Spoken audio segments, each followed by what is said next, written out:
Қайырлы кеш, құрметті оқырмандар. Қалдарыңыз қалай? Кішкене жиналып алайық.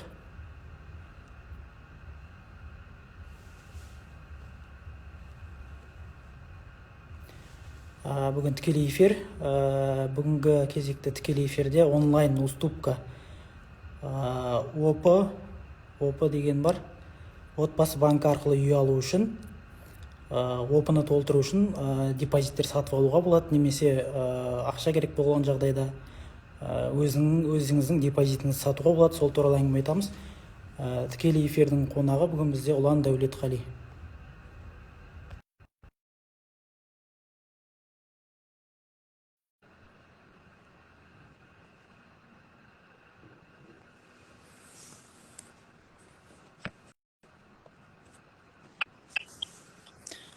Ұлан, ассалаумағалейкум. Алейкум ассалам, Бекарыс, қалайсың? Жақсы, Қайырлы кеш, құрметті оқырмандар, қалдарыңыз қалай? Қайырлы кеш.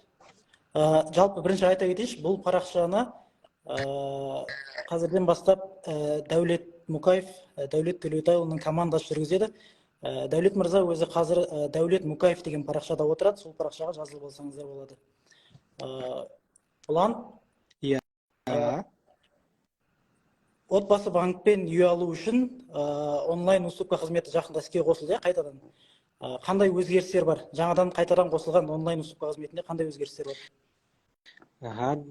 Қайырлы кеш, оқырмандар. Жалпы отбасы банкте бір аптаға таяу уақыт болды, яғни онлайн уступка қызметі қайтадан іске қосылды. Енді былайша айтатын болсақ, ол біреудің дайын тұрған депозит опысын сатып алып, табыс көзін растап 5%-мен ипотека рәсімдеу мүмкіндігі. Былтырғы жылмен салыстырған кезде ешқандай өзгеріс жоқ. Яғни ең бастысы, сіз біреудің опысын сатып алған кезде міндетті түрде табыс көзін растауыңыз тиісті.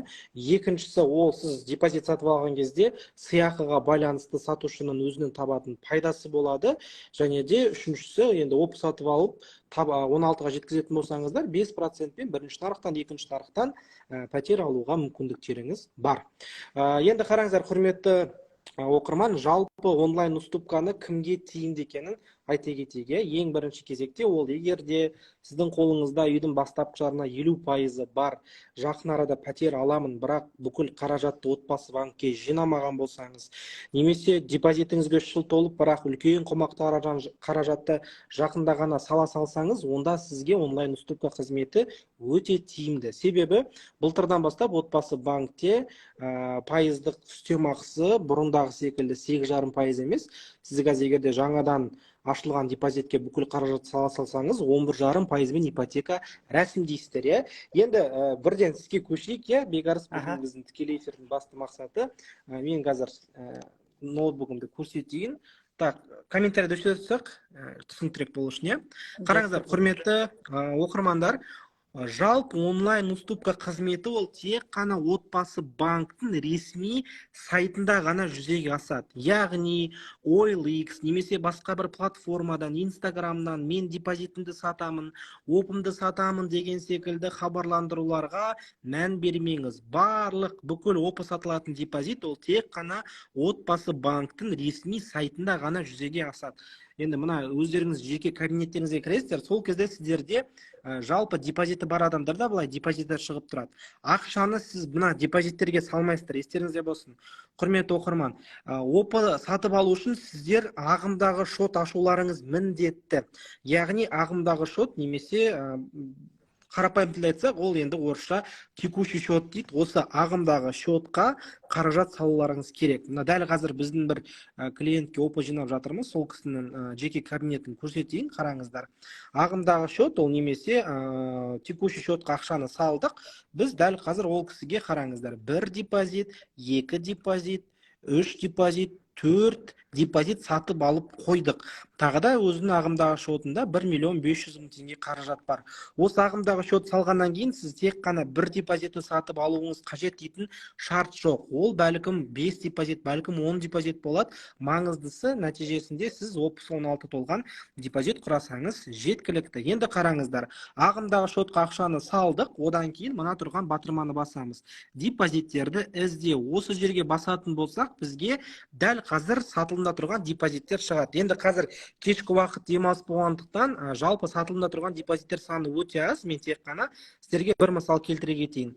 Мына ол жерде сіздерде бірнеше ұсыныстар тұрады. Мысал үшін бізге қазір 3 депозиттің қосындысын банк ұсынып отыр. Енді нәтижесін айта салайын, біз қазір бұл депозит сатып алсақ, депозитті жинағымыз 6.600.000 теңге қаражат бар, сыйақы мөлшері 61.000 теңге.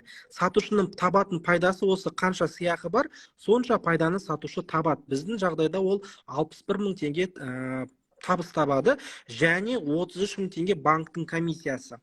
33.000 теңге банктың комиссиясы дейтін сөз, мына жинақ жатқан сумманың 0,5%-ын банк комиссия ретінде өзіне ұстайды. Сонда нәтижесінде сіз 6.619.000 теңгесі бар депозит сатып алу үшін сіздің жалпы шығыныңызды қосқан кезде сіздің ағымдағы шотыңызда 6.714.000 теңге жатуы тиісті. Енді бұл отбасы банктың сайтінде және бір оқырман жаза кетті, сатылымда тұрған депозиттер жоқ деп. Жоқ, депозиттер бар, бірақ олар өте жылдам сатылып кетеді. Себебі көптеген азаматтар осы опы сатып алуды күтеді. Онлайн көп қой қазір сатып алғысы келетін кісілер. Өте көп. Тіпті біздің өзімізде сайтта, сөзін ашығын айтайын, әр ноутбуктан 3-4 браузерді ашып, 5 секунд сайын обновлять етіп отырамыз. Себебі ең тиімді депозит шықса, кім бірінші сатып алу батырмасын басады, сол кісіге депозит тиесілі. Бұрындары ол аукцион болатын, яғни кім көп қаражат ұсынады, сол кісіге депозит сатылатын. Ал қазіргі таңда ондай аукцион системасы жоқ. Яғни кім бірінші басып үлгерді, купить деп, сол кісі депозитке тиесілі болады. Бұл ретте опы сатып алудың ең қиын кезеңі ол бірінші кезекте сіздерде өте жақсы интернет болуы тиісті.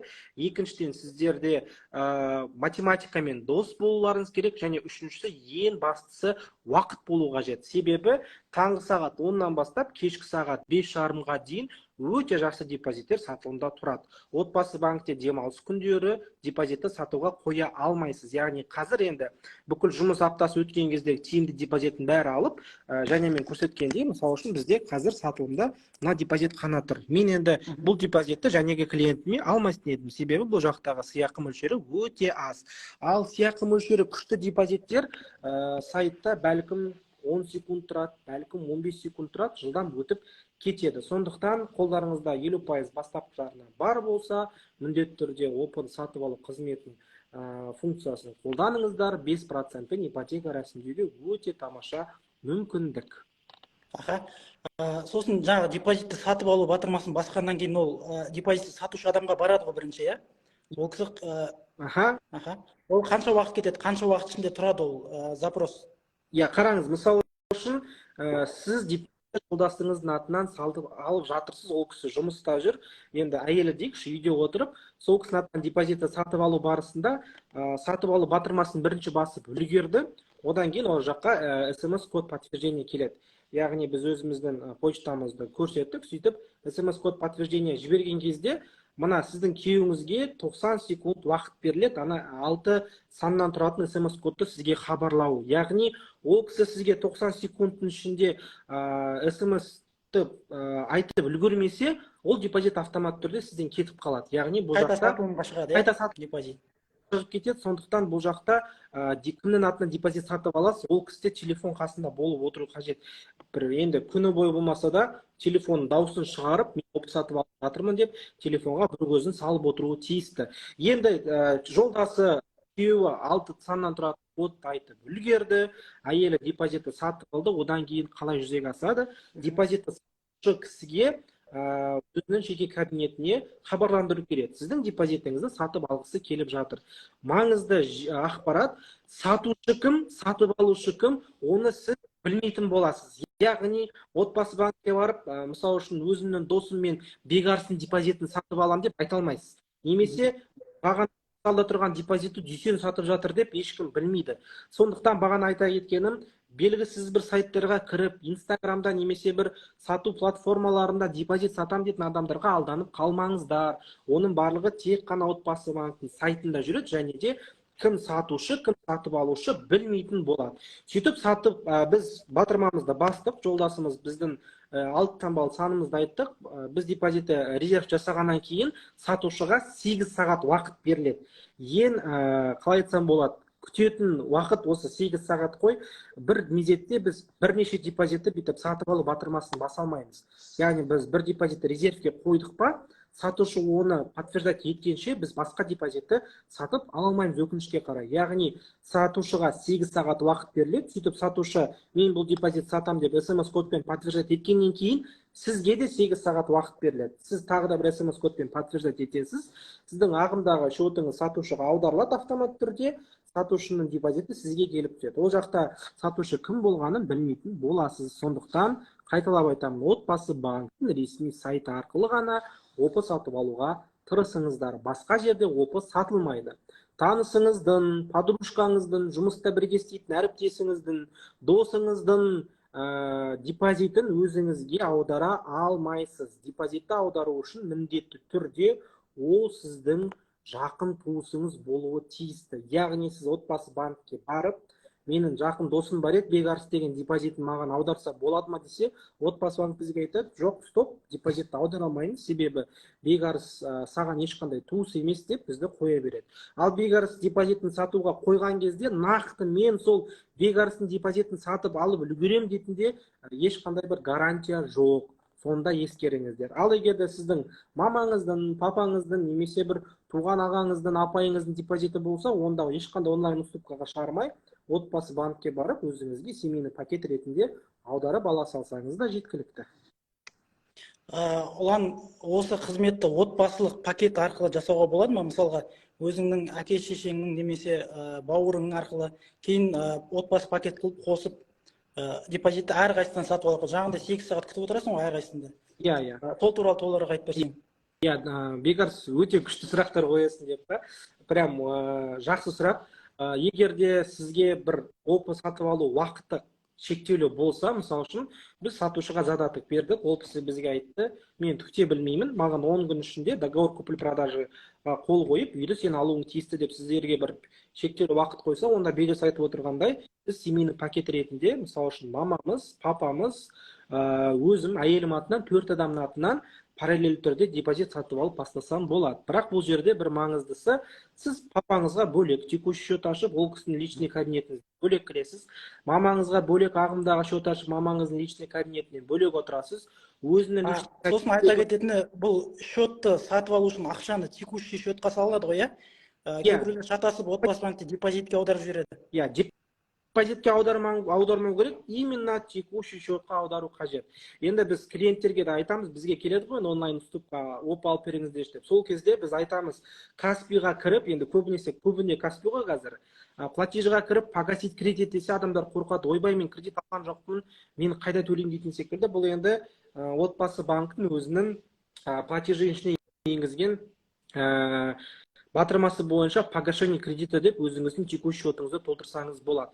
Текущий счеттың альтернативный кодын біліп аласыз, болды, толтыра бересіз. Яғни бастысы текущий счетқа ақша салыну қажет. Одан кейін бір маңызды момент, мен мысалы үшін папамның атынан депозит сатып алдым, сөйтіп папам біз үйді алмайтын болып қалдық, енді мен кеткен шығыным бар ғой, ол депозитті қайтадан мен сатуға қоя алмаймын. Яғни сіз біреудің депозитін сатып алсаңыз, оны семейный пакетпен қосуға болады, оны бірақ қайтадан біреуге сата алмайсыз. Соны да ескеріңіз. Яғни алдын ала опыны сатып алып, ойбай, мен үй алмайтын болып қалдым, ана кеткен шығынымды қайтарып алайын деп депозитті сатуға қоя алмайсыз, өкінішке қарай. Соны да ескеріңіздер. Содан кейін бұл депозитті сатқан адамға қандай пайда, қандай үстінен не көреді, ақша көреді деген сияқты. Енді ол да қажеттілік бойынша сатады ғой адамдар бәрібір. Иә, кімге жалпы отбасы банктегі депозиті енді көбінесе кімге депозитті сату тиімді дейтін сұраққа жауап бере кетейік. Бұл ретте егер де сіз біздің көбінесе менің оқырмандарым, Дәулеттен парақшасының оқырмандары отбасы банкке мемлекет беретін сыйлықақыны алу үшін ақша салатыны ол енді ешқандай бір құпия емес, иә. Мысалы үшін бір клиентім бар, 7 миллион теңгені 11 адамға бөліп тастап, әр қайсысына 120 мың теңгеден премия көрді. Енді қараңыз, сіз мысалы үшін счетыңызға 2 жыл толды, сіз отбасы банкпен үй алмайсыз, сіз 30-70 немесе 7-20-25 немесе стандарт депозит үй алғалы жатырсыз, бірақ ана отбасы банктегі ақшаңыз сізге керек. Егер де депозиттің мерзіміне 3 жыл толмай оны ала салатын болсаңыз, сіздегі барлық мемлекет берген сыйлықақы, банктің берген сыйақысы барлығы күйіп кетеді. Осы ретте онлайн уступка қызметі өте жақсы келеді. Яғни сіз ақша қажет болса, отбасы банктегі депозитіңізді шешудің орнына оны сатуға қойсаңыз болады. Түсіндіре кетейін. Сіз счетыңызды сатуға қойған кезде сізде ең бастысы, мен мына жерге бір депозитке кірейін. Мысалы үшін сізде мынандай депозит болсын, 1 миллион теңгесі бар, ішінде 2 премиясы бар, және де сіздің табатын пайдаңыз мына тұрған сыйақыны табасыз, әрине үстінен пайда ретінде. Бірақ ең басты пайдасы бұл жерде ол мемлекет берген сыйлықақыны сақтап қаласыз.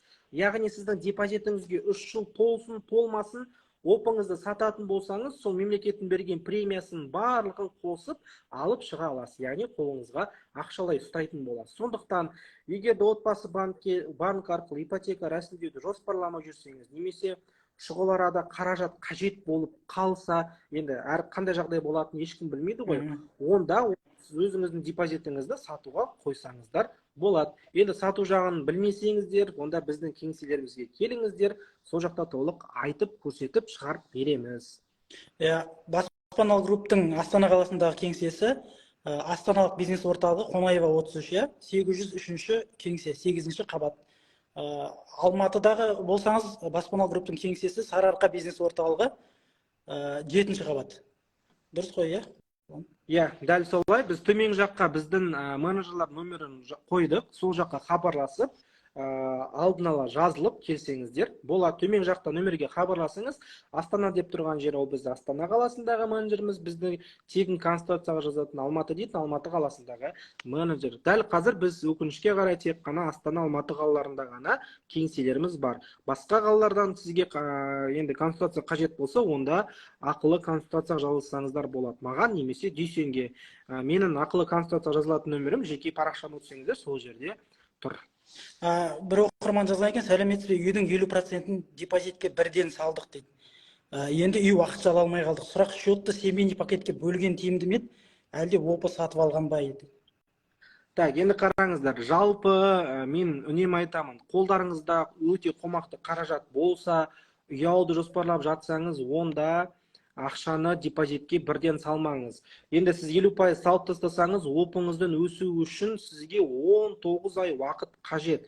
Яғни 19 ай күтетін мүмкіндігіңіз бар болса, әрине ақшаңыз сол депозитте жата берсін. Ал егерде жоқ, мен 19 ай күте алмаймын, 2 ай 3 айдың ішінде үй алу жоспарында болса, онда депозиттегі ақшаны шешу керек. Бірақ бұл жерде бір маңызды сәт бар, бір момент бар. Егерде сіз отбасы банкке кеше ғана депозитіңізге бүкіл ақшаны сала салып, ертең барып шешетін болсаңыз, сіздің салған ақшаңыздан 1% банк комиссия ұстап қалады. Сондықтан ақшаңыз бір ай жатуы тиісті. Бір ай жатады, одан кейін барып толығымен алып шығасыз да, бізге келіп онлайн уступка арқылы депозит сатып алғаныңыз тиімдірек. Құрметті оқырман, енді бұл жақта біз Астана, Алматы қалаларында бұл консультация ғой, ал опы сатып алу ол Қазақстан бойынша жүреді. Біз мысалы үшін дәл қазір менде өткен жолы сториста да көрсеткен болатынмын, Ердос дейтін менеджер бала бар. Ол 8 клиентке, яғни біреуі Шымкенттен, біреуі Семейден, біреуі Атыраудан, маңызды емес Қазақстанның қай түкпірінен келген опы жинап жатыр. Яғни бұл жерде сіз Ақтауда болсаңыз, сізге опы қажет болса, бізге хабарласаңыз әрине болады. Бұл жақта ойбай тек қана Астананың адамдар ғана опы алып береді дейтін шарт жоқ. Сіз Шымкент болсын, Семей болсын, Талдықорған болсын, Қарағанды болсын, Қазақстанның кез келген түкпірінен опы сатып алып беруге болады. Онлайн қызмет көрсете береміз дейсіз ғой. Ердоспен біз бірге тұрғанбыз, сол 2020 жылдары опы сатып алу қызметі сол кезде де болды ғой. Бұл кәдімгідей таңертеңнен кешке дейін, таңғы 9-дан кешкі 7-ге 8-ге дейін отыратын жұмыс.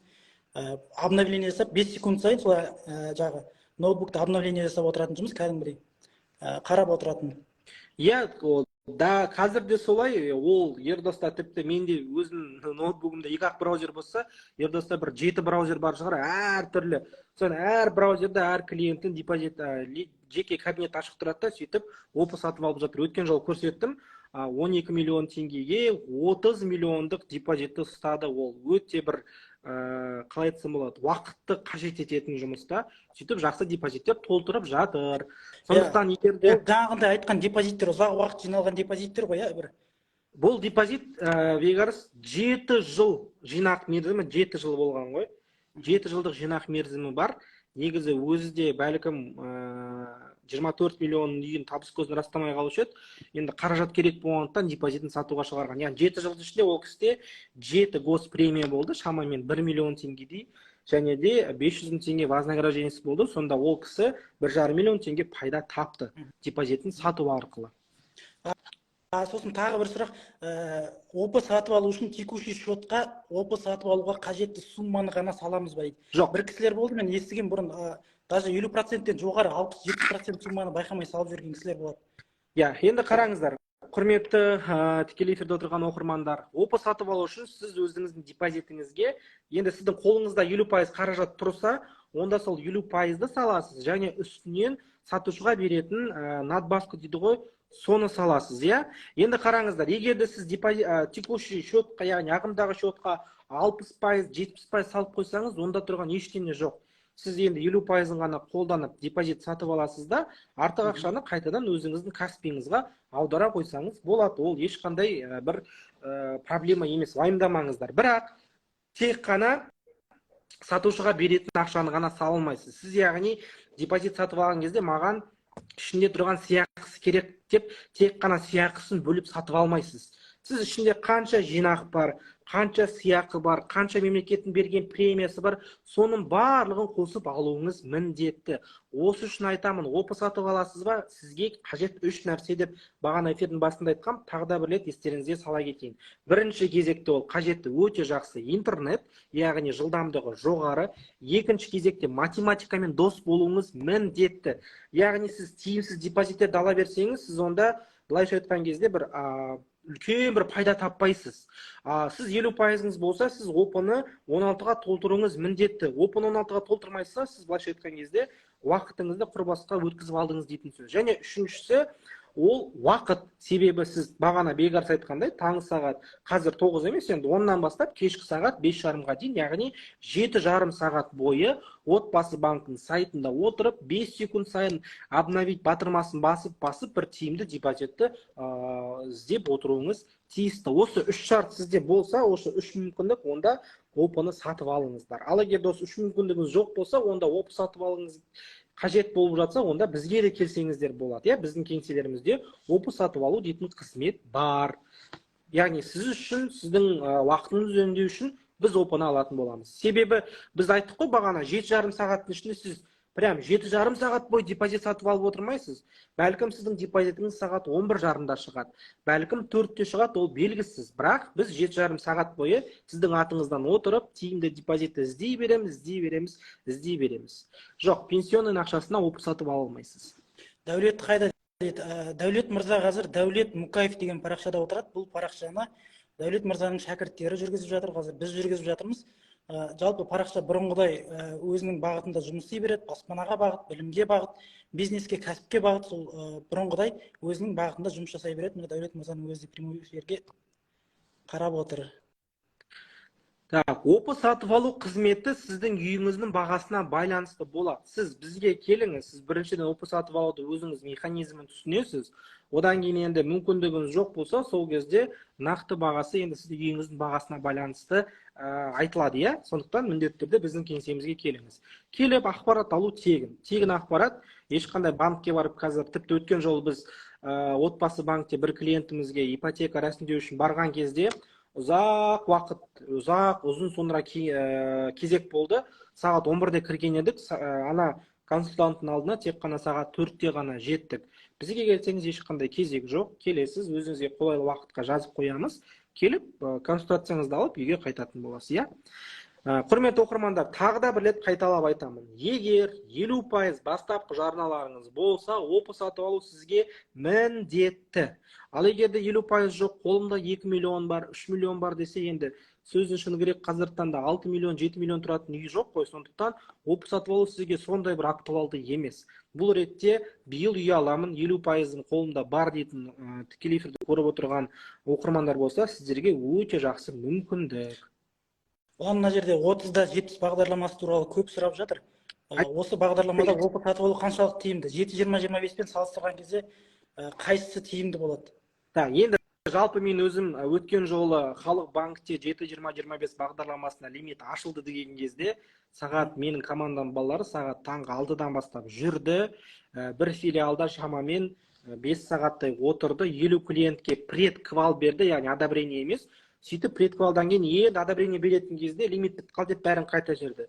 Сондықтан өз жеке басым 7-20-25 бағдарламасын келген оқырмандарға айтамын, ол бағдарламаға ешқандай бір үміттеріңізді арттырмай қойыңыздар. Құр босқа уақыттарыңыз кетеді. Құр босқа мына жүйке жүйеңіз кетеді. Құр босқа өзіңіз шаршайсыз. Таңғы сағат 6-да бар жаққа барып жұмыстан сұранасыз, нервіңіз кетеді. Құрылыс компаниясымен ұрысасыз, банкпен ұрысасыз. Оданша 30-да 70-ін ипотека алыңыз деп кеңес беріп жатырмын. Себебі 30-да 70-тегі жылдық үстемақысы 7%, яғни сіздің опыңыз 0 болса да, опыңыз 10 болса да, опыңыз 11 болса да, ол 7%-ден алынады.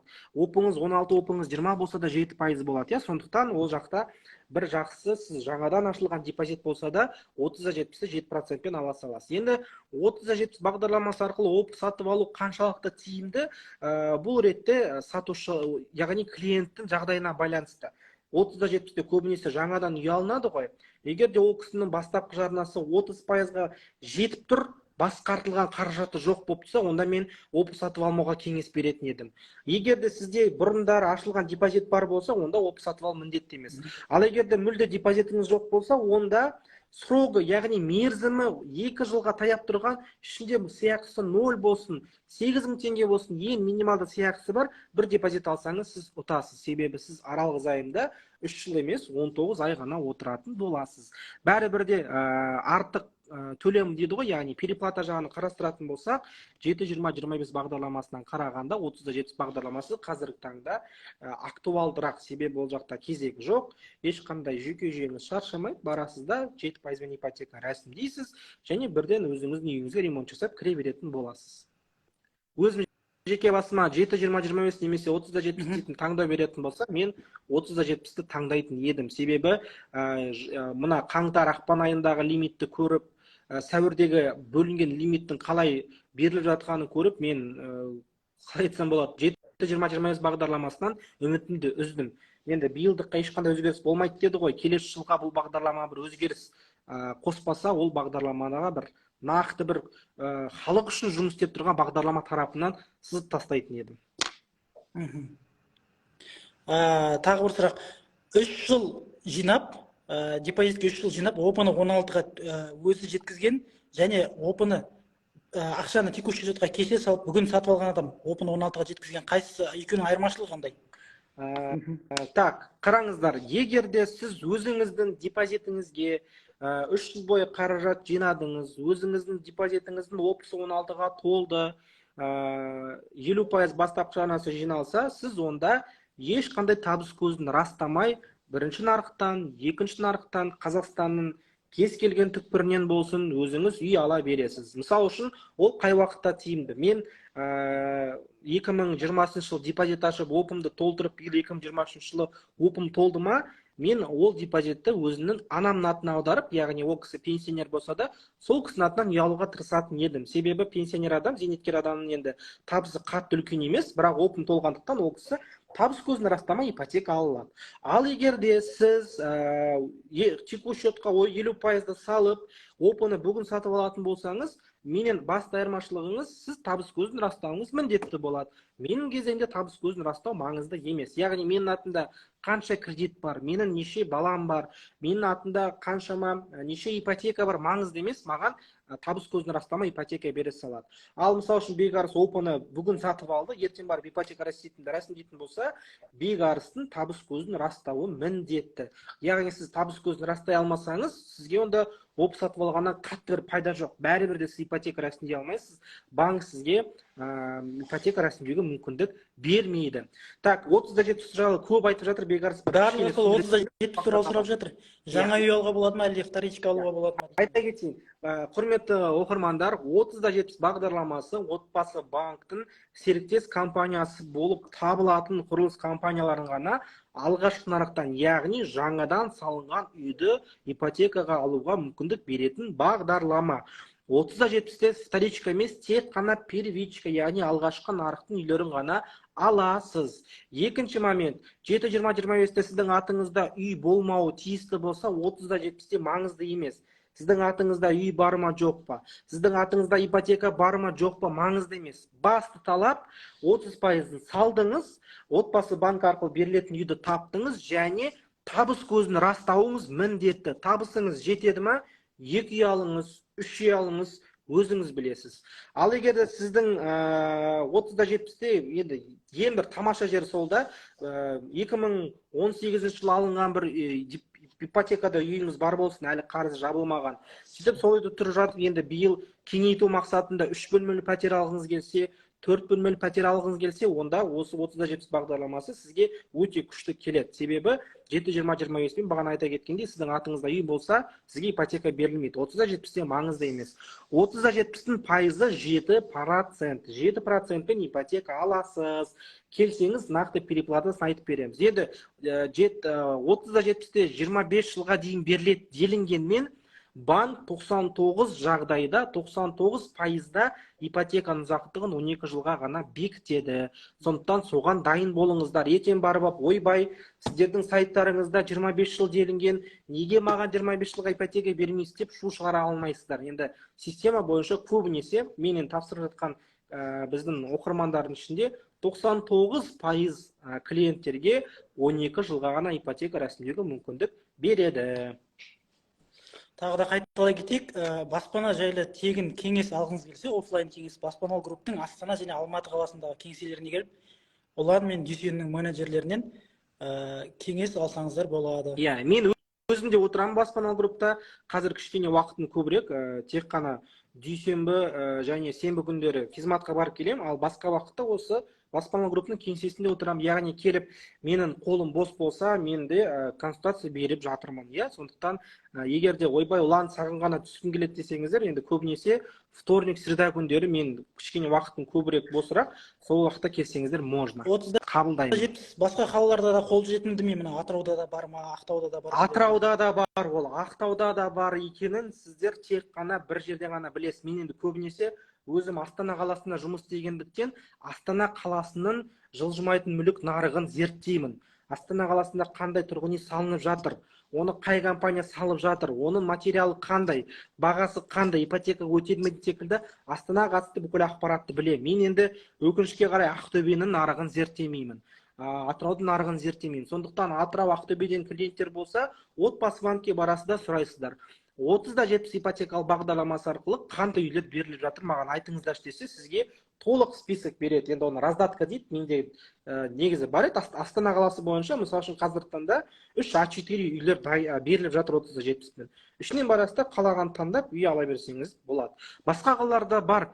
Менің білуімше, Атырауда точно бар, Атырау, Ақтау, Ақтөбеде точно бар 30-70 берілетіндер. Шымкент қаласында точно бар. Сонымен қатар Алматы қаласында бар, Астанада бар. Енді басқа қалаларда әлі де 30-70 арқылы отбасы банкпен келісімге қол қоймай жатқан компаниялар көпшілік.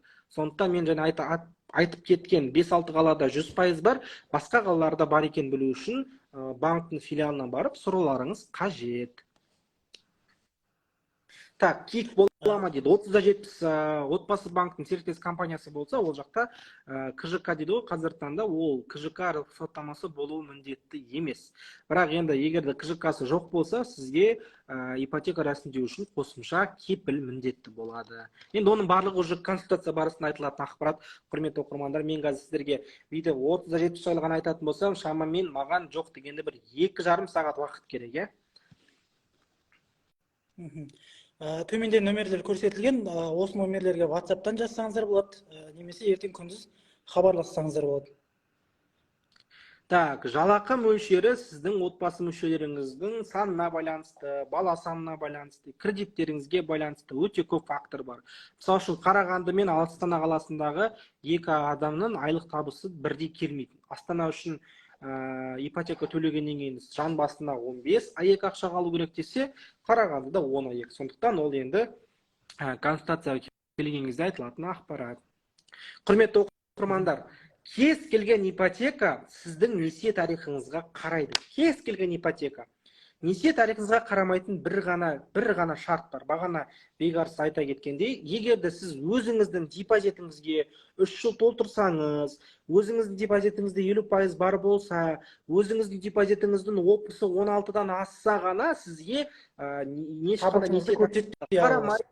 айлығыңызға қарамай ипотека аласаңыз болады. Қалған жағдайдың барлығында табыс көзінің несие тарихына қарау міндетті. Тіпті бақытты отбасы, шаңырақ, нұрлы жер, ұмай, әйелдер ипотекасы, әскери баспана, 30-да 70, 50-де 50, любой ипотекада несие тарихы міндетті, табыс көзін растау міндетті. Бағана айтқан бір ғана жағдайда ғана табыс көзін растамайсыз. Ол егерде өзіңіздің депозитіңіз болса ғана.